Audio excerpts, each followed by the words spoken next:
मागील 6 महिन्यापासून धर्मवीर संभाजी महाराज तलाव येथील सुशोभीकरणासाठी आणि संवर्धनासाठी आलेल्या निधीमध्ये भ्रष्टाचाराच्या विरोधात सातत्यानं पाठपुरावा करणारे समाजसेवक सागर तुर्के यांनी वारंवार याबद्दल महानगरपालिकेला निवेदनं दिली होती.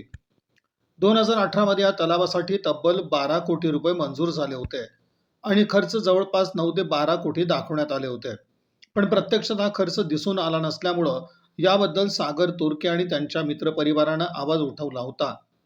आता या कामासाठी महापालिकेच्या वतीनं 5 कोटीचा निधी मंजूर करण्यात आलाय. तर यासाठी होणाऱ्या सर्वसाधारण सभेमध्ये तलावासाठी येणाऱ्या पुढील 5 कोटींचा निधी मंजुरीचा प्रस्ताव चौकशी अहवाल येईपर्यंत स्थगित करण्याची मागणी सामाजिक कार्यकर्ते सागर तुर्के यांनी सभागृह नेते नरेंद्र काळे यांना निवेदनाद्वारे केली आहे. जर याची सखोल चौकशी झाली नाही तर आंदोलन करण्याचाही इशारा त्यांनी यावेळेस दिला. तसंच येथील रहिवासी असणारे राजू कलमाडी यांनी याच तलावामध्ये अर्धनग्न आंदोलन करण्याचा इशारा दिला आहे.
मी सागर योगी राजेंद्र तुर्के, राहणार जुळे सोलापूर, एक सामाजिक कार्यकर्ता.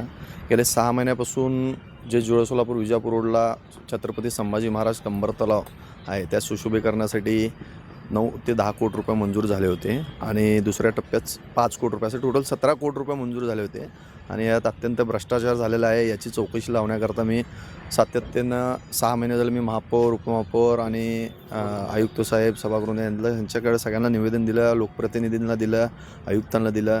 शेवटी अखेर आयुक्त साहेबांनी त्याची चौकशी लावण्याचे आदेश दिले आणि त्याचे आदेश वीणा पवार मॅडम यांना सोपवण्यात आले आहे. आणि हे विषय असून देखील प्रलंबित विषय आहे, तिथं अत्यंत भ्रष्टाचार झालेला आहे आणि या महापालिकेने नवीन 5 कोटी रुपये ते सुशोभीकरण करण्यासाठी मंजूर करण्यात आले आहेत अशी आजच्या लोकमतच्या पेपरला बातमी आहे.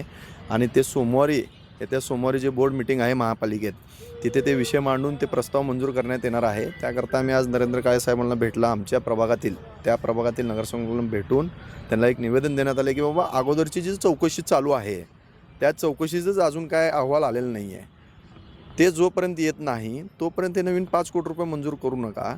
कारण तिथं झाडं लावण्याकरता, गाळ काढण्याकरता आणि जलपर्णी काढण्याकरता अत्यंत कोटीने खर्च केलेला आहे. जनतेचा पैसा आहे.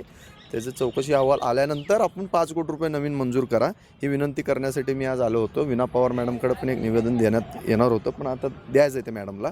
आत्ता सभागृह नेत्यांना दिलेलं आहे. जस्ट काय अगोदर चौकशी जे केलात तुम्ही त्याचा अहवाल जनतेसमोर मांडा की जे 1500 झाडं लावण्याकरता तुम्ही 13 लाख रुपये खर्च करण्यात आले आहेत आणि गाळ काढण्याकरता तुम्ही 5 कोटी रुपये खर्च केलात, जलपर्णी काढण्याकरता 30-40 लाख खर्च केलात, तिथे त्या तलावात पाणी येऊ नये म्हणून 2 कोटी रुपये खर्च केलात. हे सध्या आता तुम्ही चौकशी लावलात, त्याचा अहवाल जनतेसमोर ठेवा, महापालिकेत ठेवा, मग तुम्ही पुढचे 5 कोटी रुपये मंजूर करा. आणि समजा ते अहवाल ठेवलं नाही, त्यात काय गैरप्रकार परत आढळलं तर आम्ही आंदोलन करणार आहे. आणि यंदा मी नक्की आंदोलन करणार आहे, कारण आता आयुक्त साहेबांनी चौकशीचे आदेश दिले म्हणून मी थांबलेला आहे. बघू आता चौकशीचा अहवाल काय आहे, त्यात काय समजा गैरप्रकार आढळलं परत तर मी इथंच महापालिकेच्या समोरच मी आंदोलन करणार आहे. नमस्कार, मी राजू कलमाडी, वसंतनगर, विजापूर रोड, धर्मवीर संभाजी महाराज तळ्याच्या शेजारी लागून असलेल्या सोसायटीमध्ये मी राहतो. 1990पासून आम्ही तिथे राहतो. तर 1990पासून ते आजपर्यंत त्यावेळी थोडं स्थिती चांगली होती, पण आता जसं वसाहत वाढत चालली तसं तिथले काय म्हणतात समस्या एवढे वाढत चाललेत की दिवसेंदिवस समस्या सुटत नाही ते. आणि दुसरी गोष्ट म्हणजे धर्मवीर संभाजी महाराज तलावासाठी एवढे 17 कोटी रुपये खर्च केले. का त्यामध्ये ते काय दाखवले की ड्रेनेजचं पाणी येऊ नये त्यासाठी त्यांनी काही उपाययोजना केली, पण ते काही उपाययोजना काही झाले नाही, फक्त कागदावर राहिलेत. जैसे थे परिस्थिती तिथं आजसुद्धा आहे. आणि त्या पाण्यामुळं एवढं भयानक तिथं मच्छराचं प्रमाण एवढं भयानक वाढलं आहे की लहान मुलं, वयोवृद्ध जे आहेत, ज्येष्ठ नागरिक, यांना प्रचंड प्रमाणामध्ये ह्याचा त्रास सहन करावा लागतो. आणि लहान मुलांना त्या भागातील दर 10 घराच्या मागं 4 घरामध्ये डेंग्यूचे रुग्ण तुम्हाला हे आढळणारच तिथं. आणि मलेरिया, डेंग्यू ह्यामुळे त्या भागातील लोकांना एवढं त्रास झाला आहे की असं वाटायला की लोक म्हणून इथं महापालिकेचं कर भरायचं. कर भरतात आणि 5% सूट घेणारे आपल्या भागात भरपूर लोक आहेत. एवढं सूट घेऊन हे करूनसुद्धा परिस्थिती जसे ते असल्यामुळे आता आम्ही एक नवीन पवित्रा घेतला की येत्या 6 महिन्यामध्ये जे काय अहवाल येईल त्या अहवालानुसार आम्ही वाट बघणार आणि शेवटी आम्ही तिथं कंबातरावमध्ये अर्धनग्न कंबातराव त्या घाण पाण्यामध्ये आम्ही उभारून आंदोलन करणार.